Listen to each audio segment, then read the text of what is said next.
सुबह हैरान हो ना मेरा ये बदला हुआ अंदाज देख के। होना भी चाहिए। क्यों?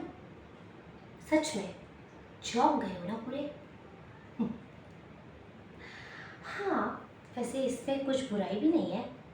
और हाँ, ये सच भी है, क्योंकि तुम्हें तो पता है मैं तो कभी भी ऐसे नहीं थी। मैं तो शुरू से एक ऐसी लड़की थी जिसने अपने से पहले दूसरों के बारे में करना सोचा, सीखना सोचा, उनको क्या चाहिए क्या नहीं चाहिए, क्या सही है क्या गलत है। सो अचानक से मैं ऐसी कैसी हो गई, है ना? इसका पूरा श्रेय तुम्हें जाता है।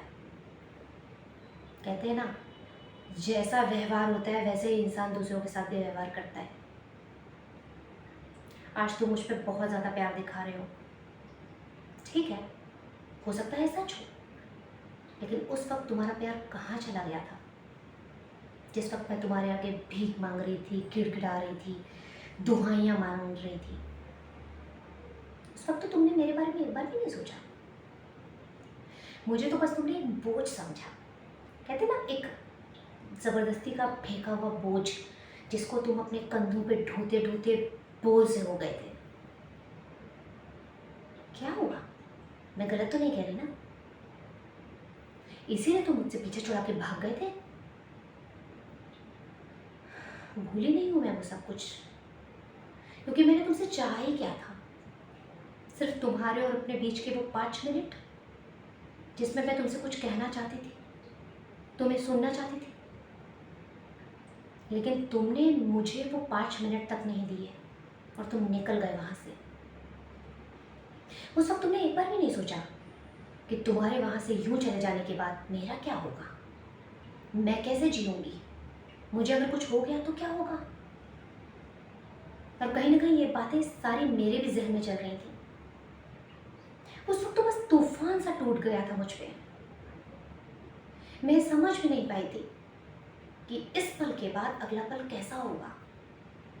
क्या मैं कल की सुबह देख भी पाऊंगी या नहीं?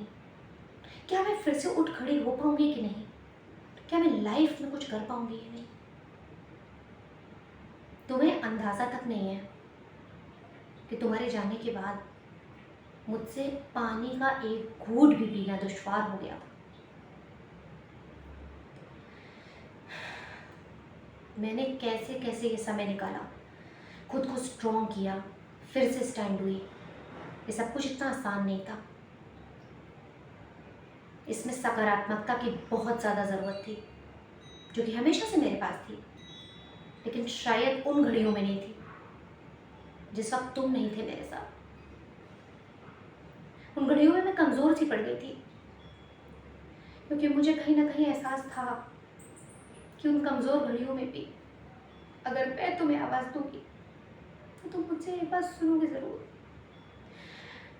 मुझसे 2 मिनट ही सही, लेकिन मिलने ज़रूर आओगी। लेकिन तुमने ऐसा कुछ नहीं किया। तुमने मुझे ही गलत समझ बैठा। तुमने एक बार भी नहीं सोचा कि वो मैं ही थी जो तुम्हारे साथ इतने सारे सालों में थी। हमारे बीच में कितने झगड़े हुए, कितनी सारी चीज़ें हुई, लेकिन चीज़ें कभी इस तरीके से नहीं बिखरी जिससे जितनी इस बार बिखर गई। इसकी कुछ तो वजह रही होगी। ताली कभी एक हाथ से नहीं बजती। लेकिन मुझे इस अफसोस इस बात का है कि मैंने उस इंसान से प्यार किया जिसको इतनी भी समझ नहीं है, जो इतना समझदार नहीं है कि चीज़ों में सच को सच और झूठ को झूठ का आंकलन कर सके, सही को सही और गलत को गलत कह सके। एटलीस्ट वो समझ सके कि अगर कुछ भी चीज़ होती है तो उसमें दोनों लोग ही इक्वल भागी रहते हैं, किसी एक का दोष नहीं रहता। कभी परिस्थितियाँ खराब होती हैं, कभी लोग खराब होते हैं, कभी टाइमिंग खराब होती है, कभी चीज़ें खराब हो जाती हैं। बहुत सारे सवाल अभी भी हैं मेरे मन में, लेकिन मैं बस कहीं थम सी गई हूँ, कहीं रुक सी गई हूँ। लेकिन इस थमे हुए में भी मैं अपने ऊपर पूरा का पूरा फोकस कर रही हूँ और लाइफ में कुछ बन के कुछ करके दिखाना चाहती हूँ, जैसा कि मैं कर रही हूँ।